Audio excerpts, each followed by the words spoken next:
नारायण नमस्कृत्य नरं चैव नरोत्तमं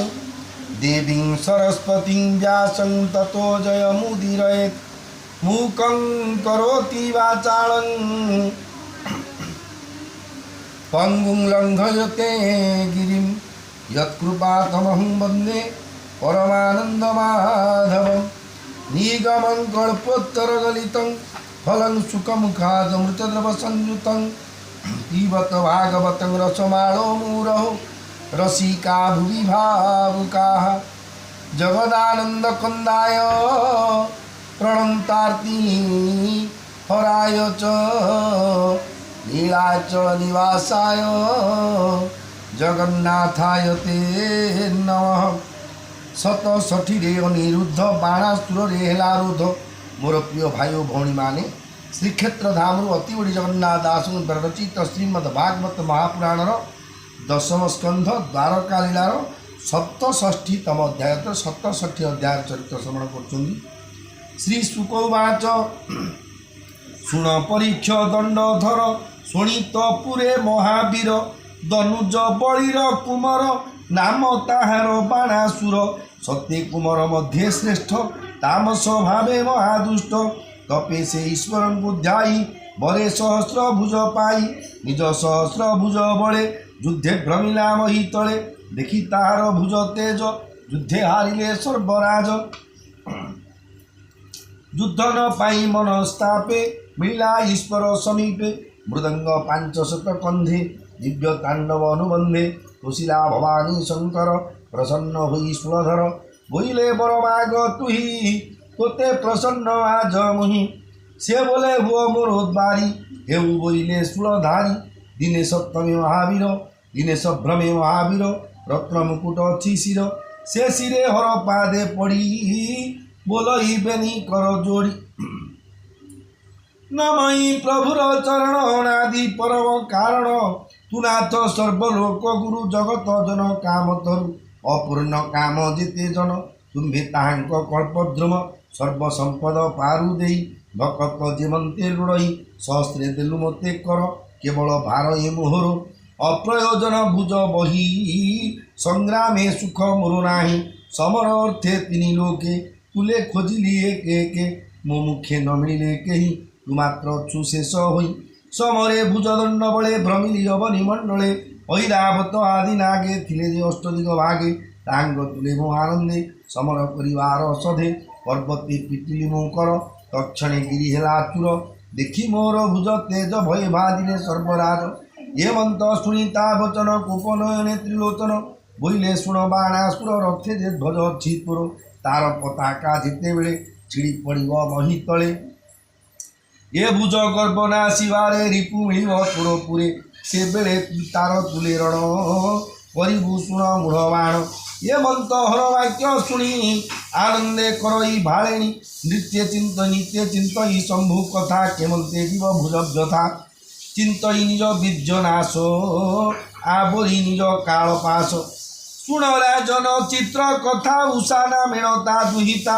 अति सुंदर रूप राशि किय बा कहि प्रशंसी ताहार कन्या काल जानी निरोध कला दैत्यमणि अति दुर्गम पुर करी निरोधे निवेशी पाहारी नर किन्नरे अगोचर ये मंते करी कन्यापुर उत्तम कुली कन्या अर्थे बर खोजई शुद्ध पात्रे बंधु बांधव ज्ञाति मिले विवाह देव शुद्ध काले ये मंते थोई जत्र करी एबे हो शुण दंडधारी से कन्या रात्रे निद्रा काले स्वप्ने रमिला कांत मिले प्रद्युम्न सुत संगे रमी प्रकापे कला शोकोद्भामी प्रद्युम्न सुत संगे रमी प्रलापे कला शोकोध्वनि हे कांत काही गल छाड़ी शोक सागरे मते न देखी छाड़ी भी जीवन देखाओ सुंदर बदन ये मंत निद्रा भले बाणी उठिले सर्वसखी शुणी सचेत करिण बहन चाहिन पुछन्ति वचन बाणासुर मंत्रीवर कुभाण्ड बोली नाम तार तार कुमारी चित्रलेखा कन्यार तुले थिला एका अंतरे अछन्ति कामिनी से बोले कन्या बोलो घेनी शुण सुंदरी मोर वाणी तोर पियर रूपमणि चिंत विभान कला तोते बरे थोइला बंदी प्राय घरे କାନ୍ତ ତୋହର ସଙ୍ଗେ ନାହିଁ ପ୍ରଳାପ କଲୁ କିସ ପାଇଁ ଏ ତ ନୁହଁ ଭଲ ଚିହ୍ନ ଶୁଣିବେ ଦ୍ୱାର ପାଳ ଗଣ କହିବେ ତୋର ପିତା ଆଗେ କଷ୍ଟ ହୋଇବ ମୋର ଭାଗେ ତାର ବଚନ କର୍ଣ୍ଣେ ଶୁଣି ଉଷା ବୋଲଇ ମୃଦୁବାଣୀ ସ୍ୱପ୍ନେ ଦେଖିଲି ମୁଁ ପୁରୁଷ ଅତି ସୁନ୍ଦର ତାର ବେଶ ଶ୍ୟାମଳ କମଳ ଲୋଚନ ସୁନ୍ଦର ଶଶାଙ୍କ ବଦନ ପୀତ ବସନ ପରିଧାନ ଯୁବତୀ ଜଣଙ୍କୁ ମଦନ ସେ ମୋର ଚୁମ୍ବିଲା ଅଧର ନିବିଡ଼େ ଆସି କଲା କୂଳ ଶୋକ ସାଗରେ ମୋତେ ଥୋଇ ତକ୍ଷଣେ ଗଲା ସେ ପଳାଇ ଯେବେ ତାନ ଦେଖେ ବଦନ ନିଶ୍ଚୟ ଛାଡ଼ିବି ଜୀବନ ଏମନ୍ତ କନ୍ୟା ବାକ୍ୟ ଶୁଣି ସେ ଚିତ୍ର ଲେଖା ମନେ ଗୁଣି ହର ସେ ଧରି କନ୍ୟା କର ବୋଲଇ ଚିତ୍ତ ସ୍ଥିର କର ମୋର ସିଦ୍ଧ ବିଦ୍ୟା ଅଛି ପ୍ରତ୍ୟକ୍ଷ ଦେଖ କମଳାକ୍ଷୀ ଚିତ୍ରେ ଲେଖିବି ସର୍ବଜନ ତୋହର କାନ୍ତ ଭଲେ ଚିହ୍ନ ତାହାକୁ ଦେବି ତୋତେ ଆଣି ଶୋକ ନ କର ସୁଲକ୍ଷଣୀ ଏମନ୍ତ କହି ଚିତ୍ର ଲେଖି ଚିତ୍ରେ ତ୍ରିଲୋକ ଜନ ଲେଖି ଦେବ ଗନ୍ଧର୍ବ ସିଦ୍ଧଗଣ ପୁରୁଷ କିନ୍ନର ଚାରଣ ଅସୁର ବିଦ୍ୟାଧର ଯକ୍ଷ ଦାନବ ମାନବ ପ୍ରତ୍ୟକ୍ଷ ମନୁଷ୍ୟ ମଧ୍ୟ ବୃଷ୍ଟିବଂଶେ ଦେବେ ଉପଦିଛନ୍ତି ଅଂଶେ ବସୁଦେବଙ୍କୁ ଚିତ୍ରେ ଲେଖି ଦେଖ ବୋଲଇ ଚନ୍ଦ୍ରମୁଖୀ ପୁଣି ଲେଖିଲା କୃଷ୍ଣ ରାମ ରୂପ ଯାଙ୍କ ଅନୁପମ ପ୍ରଦ୍ୟୁମ୍ନ କୃଷ୍ଣ ପାଶେ ଲେଖି ତା ଦେଖି ଉଷାଧୋମୁଖୀ ପ୍ରଦ୍ୟୁମ୍ନ ପୁତ୍ର ଅନିରୁଦ୍ଧ ଲେଖନ୍ତି ଉଷା କଲା ଶୋଧ ସକାମ ଦୃଷ୍ଟିରେ ସେ ଦେଖି ଲାଜେ ହୋଇଲା ଅଧୋମୁଖୀ ବୋଲଇ ଚିତ୍ର ଲେଖା ଚାହିଁ ଭୋ ସଖୀ ସେ ପୁରୁଷ ଏହି ଆନନ୍ଦେ ହରସ ବଦନ ସଖୀ ଜାଣିଲା ତାର ମନ ସିଦ୍ଧ ଯୋଗିନୀ ଯୋଗ ବଳେ ଉଠିଲା ଗଗନ ମଣ୍ଡଳେ ଏମନ୍ତେ ପ୍ରକାଶିଲା ନିଶି ବେଗ ଦ୍ୱାରକା ପୁରେ ବସି ଅନିରୁଦ୍ଧର ନିଦ୍ରା କାଳେ ହରିଲା ଯୋଗ ମାୟା ବଳେ ଶଯ୍ୟା ସହିତେ ଶୂନ୍ୟ ପଥେ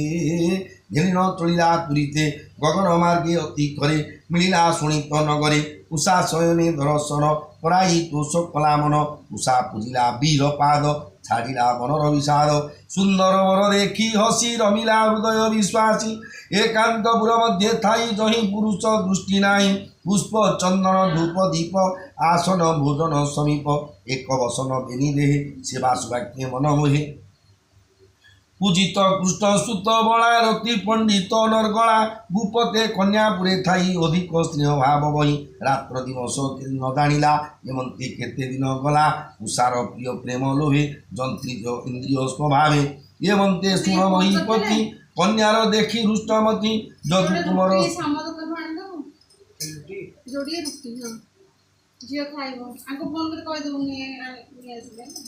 যদু কুমার সঙ্গে রমি চিহ্ন দিশই রতি শ্রমী যদু কুমার সঙ্গে রমি চিহ্ন দিশই রতি শ্রমী দেখি ডরিলে বারি গণ বিচার করলে তাঙ্ক মন